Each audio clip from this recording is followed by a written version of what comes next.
This is just a quick video because we've got a very good collaborator who's using quite corrosive chemicals, and they're kind of not the chemicals that we recommend at all for these pumps. And I'm not going to say that chemical because I don't really want you all out there using it, but I'm going to give you a quick sort of idea about how to protect these pumps from chemicals that might have corrosive vapour. So what we're trying to do is we're trying to minimise, if your chemical's got a corrosive vapour, we're trying to minimise the contact of that vapour with the P-pump. And so actually we've got a variant of P-pump which has a remote chamber. And the nice thing about this pump is this length of pneumatic tubing can be as long as you want. So you can really keep this reservoir, which is ultimately where you're going to put this corrosive fluid with its associated corrosive vapour. You can put it quite remote from these, from the electronics and hardware up here. Now the other way we can kind of reduce the exposure of the chemical and the corrosive vapour is through a tube. So what I've made here is, I know it's going to be hard to see, but there's two holes in this tube.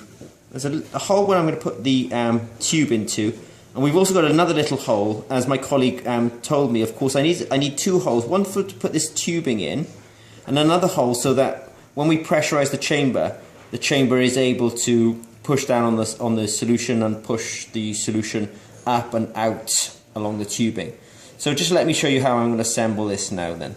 So what I'm going to do is, what I've done is I've actually sharpened this particular tubing a little bit because I want it to be a very tight fit.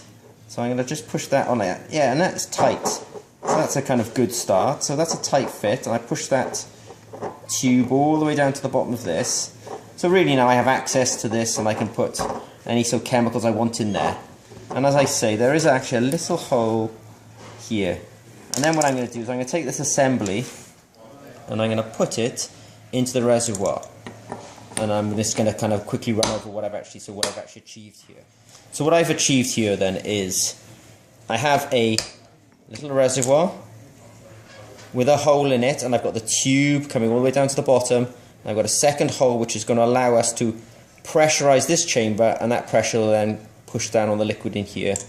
And as I say, you can have a long pneumatic tube, so you can keep this station quite remote from this reservoir. And that's probably a good setup if you kind of really do think that you've got something quite corrosive and it might be throwing off a corrosive vapour. That's a way of increasing the lifetime of your system. And of course, if there is a big accident, this is the only bit that's really going to kind of, if you keep this out of the fume hood, then this is the bit that's really going to get maybe damaged or something. Okay, I hope that helps. Thank you very much.